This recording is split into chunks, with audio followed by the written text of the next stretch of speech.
weeks pregnant, right? Welcome. I'm feeling so much better at 15 weeks. I did not throw up one time last week, which was so nice. And I was getting sick at night up until like 14 weeks, but this week I've been pretty good. Like I really haven't even gotten that sick. So that's been really nice. Just super out of breath. By the end of the night, my stomach is totally poking out. I'm really excited to feel baby at this point. I haven't felt her yet. There was a couple nights during the week last night where I was like, I don't know, is that her? Or is that just, you know, stomach stuff? I don't know. But it didn't really happen. There was like 2 nights and it didn't really happen after that. So I'm thinking I didn't feel the baby, but I'm super excited to start feeling her. I remember that was one of the things with Mariah that I was like, oh, it's so cute. Like just feeling the baby move is really exciting. And I'm really excited for Mariah to be able to feel the baby move. I think that that will get him really, really excited. So yeah, I'm excited about that. I'm still super emotional. Random things that make me cry. I've been a little bit broken out this week with my skin. Not like terrible. I remember with Mariah, I actually did break out quite a bit, but I haven't broken out. I don't feel like it's bad this time as I did with Mariah, but I have a little bit. So I haven't done a ton of shopping for the baby this week. I've been looking around and I'm kind of tempted, even though I've never sewn anything in my life, I'm kind of tempted to like make her some cute little rompers. I don't know. Do you think it's hard? Do you think it's easy? I don't know.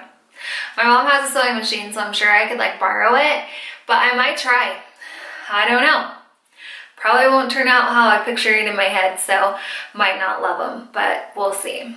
I also want to make some cute little baby bow headbands, but I'm like trying to go over it in my head, like how do I want them, what do I want them to look like, how am I even gonna do that?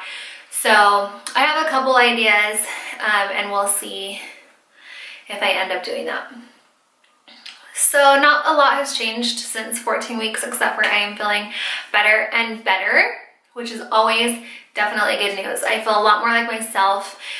In my first trimester, Kev made a comment and he was like, babe, like you've just been so not yourself. You've been so sick. Like I miss your personality. And I was like, ow, that hurt my heart, you know? But I really was, like I was just miserable. I was kind of borderline depressed, I'm not gonna lie. Like I felt so sick and I just did not feel like myself, that I was like borderline depressed my first trimester. But I can feel that all coming back. Like I have energy again, I'm like excited about stuff again, and I just feel like myself again, mostly. So second trimester, guys, is really not as hard as the first. But I did want to talk about early miscarriage in my first trimester.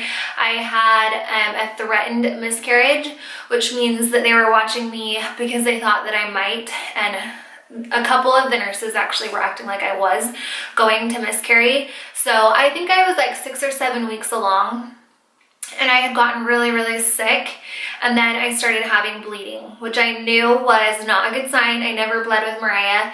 I didn't even spot with Mariah, and so when I started bleeding, I was like freaking out, and it wasn't just spotting, I was like full-on bleeding at 6 or 7 weeks, and so I was freaking out. I wanted to go to the emergency room right then, but Kev was like, Cam, just like calm down, you know, if you need to go into the emergency room, you can, but just try to like be calm about it and have a good attitude. Like he felt like it was meant to be. He did not feel like I was going to miscarry.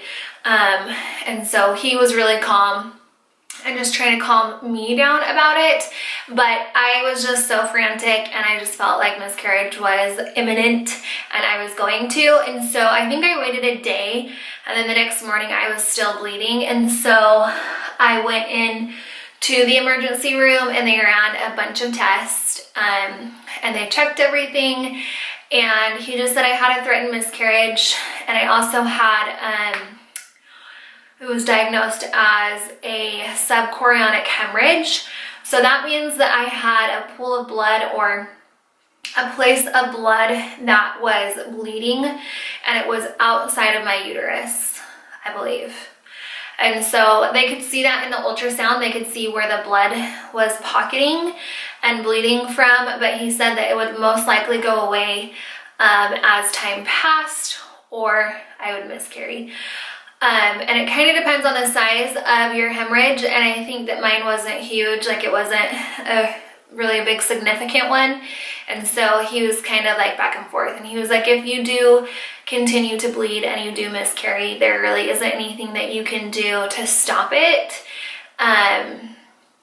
But he just told me to lay low and try to take care of myself and just do what felt best for me. So I literally laid in bed for weeks. I think I bled like 1 or 2 more times, a couple days, and then a couple days later. And then I kept getting it checked. I was having it checked weekly in my first trimester. So I literally had like 7 or 8 ultrasounds already at 15 weeks because I had that subchorionic hemorrhage. And so every time I went in though to get my ultrasounds, it was getting smaller and smaller. I was bleeding less and less, and the symptoms were kind of going away. Plus I was crazy sick and nauseous, which is a good sign. It means that your body has all of that hormones and things going on, and that's why you're so nauseous. So I had the threatened miscarriage. I was convinced that I was going to miscarry, and I was so sad. Kev was convinced that I wasn't going to miscarry. He was not worried about it like at all, which was kind of borderline annoying, that he was like so calm and like, baby, you're not going to miscarry.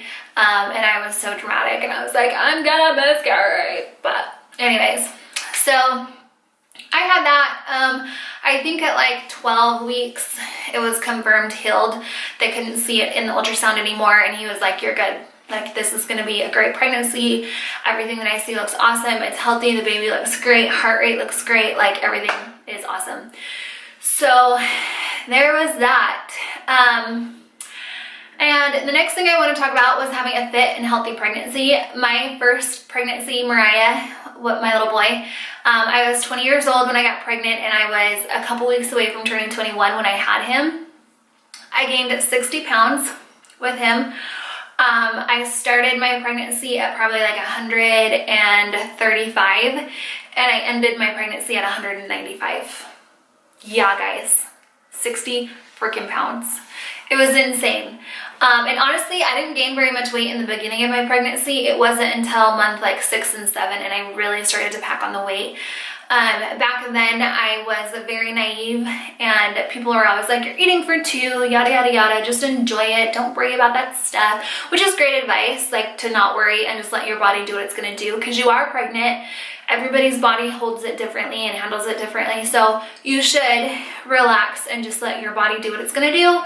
But I shouldn't have been eating for 2 because I was eating for like 5, and I gained so much weight.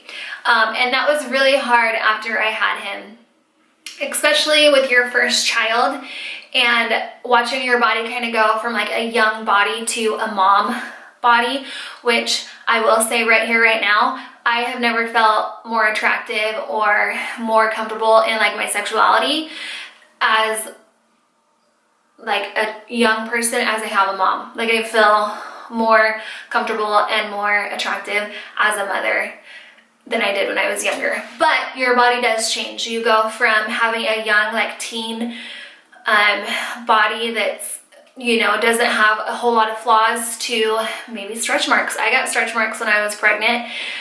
You get mom boobs, you know, your boobs get huge. I have big boobs anyway, so when I'm pregnant, they just get huge, and then after you're done breastfeeding or losing that weight, they kind of deflate a little bit, which, you know, that's an adjustment for us women. We're not used to that body at that age or that first time. So yeah, this pregnancy, I really want to try to have a healthier and stay more active pregnancy. With my first one, I was super scared to work out. I felt like I was gonna hurt the baby. I read a bunch of stuff that like you're supposed to keep your heart rate low, and like the baby can't regulate their own temperature and things like that. And so I was very just like, I just want my baby to be safe and like at a good temperature, and I don't want to hurt him. And so yeah, I like didn't work out the whole time. Plus I didn't feel like working out because, you know, I was tired and gaining weight and all that stuff. So this pregnancy, I am trying to make an extra effort to just make healthier choices, to not eat for two. I definitely eat more stuff than I ate before I was pregnant. I didn't really eat a whole lot of like bread or crackers or things like that. Those are usually foods that I would try to limit my eating. Sorry, I keep playing with my hair, but I try to like limit my eating and stuff with those, and now I definitely have bread and grains like every day. I've already gained 10 pounds at 15 weeks, and I want to try to stay within like the 30 to 35 range of gaining with this pregnancy. And so I'm just trying to make healthier choices and working out. I have started working out again recently. Once I started feeling better, I was like, okay, I am gonna go work out. Working out pregnant, you guys, is so different. You feel so different. Like, I can't really explain it, but just your body just feels different. Like when I work out when I'm not pregnant, I can push myself hard. Like I can go to the gym and I can go hard, whether it's like a cardio or lifting or whatever. But when I'm pregnant, it's like my endurance has gone way down and everything seems way harder. So I'm not getting as much as a workout as I used to get, but I am still working out. I mostly cardio right now. So I will walk in an incline. Yesterday I did sprints. I've run a couple miles. But I have noticed that when I run like sprinting, or when I ran like 3 miles, it does hurt like my pubic bone, like, which I experienced with Mariah, but it wasn't until later in pregnancy. But it just gets really sore. Like you can feel your bones and like your groin area down there get really sore, and that is because when you're pregnant, your body produces relaxin. And relaxin is the hormone that is responsible for relaxing all of your muscles and your joints and things like that, to prepare your body to house a baby and then to go through labor. So I've noticed that, but I try to just do anything that doesn't make me uncomfortable. If I feel like something's pulling, or I feel like something's got a Charlie horse or tightening or doing something weird, then I don't do it. But I think it's completely safe. I'm not a doctor, but I think it's completely safe to walk and do light cardio in your pregnancy, because everybody walks, right? Every single day, we always walk. So to do something that's light and easy during your pregnancy is totally healthy. I was working out before my pregnancy, and so I'm probably able to do a little bit more than just walk.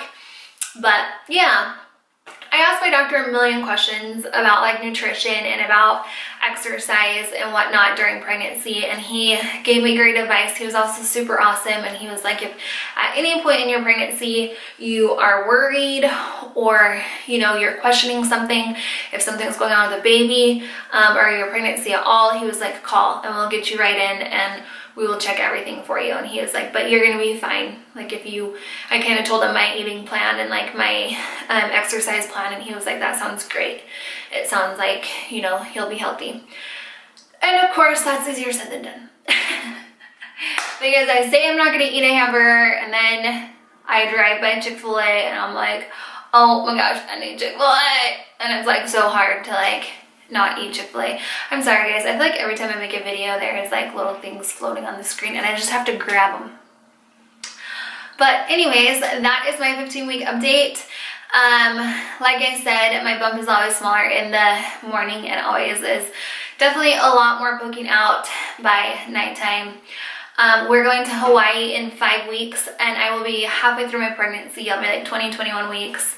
And so we are really excited. We're trying to be as healthy as we can so that we feel nice and good on the beach and just comfortable. And we're really excited to relax and be in Hawaii again. So there we go. There's my 15 weeks. I also found a couple of cute nursery items on Pinterest that I want to make myself. And so I'm gonna attempt those Pinterest DIYs. And I will do, excuse me, I will do some tutorials. Burping, guys. It's a side effect of pregnancy. I apologize to Kevin every time it happens, but I'm like, I'm sorry, babe. I'm sorry. Because it happens all the time. So, okay guys, if you are not subscribed to my channel, I would love it if you did. If you liked the video, you should give me a thumbs up. If you guys have any questions, comments, or concerns about pregnancy, you should leave them below. And yeah, thanks for watching my video, and I will see you guys next time. Bye! I will show you my bump. It's really not that different from last week, but hey, it's a maternity video. I have kind of a flowy shirt on, so you can't totally see, but there we go. It's the morning. I haven't eaten a ton, so it's still relatively small today. But, whoa, that's baby girl.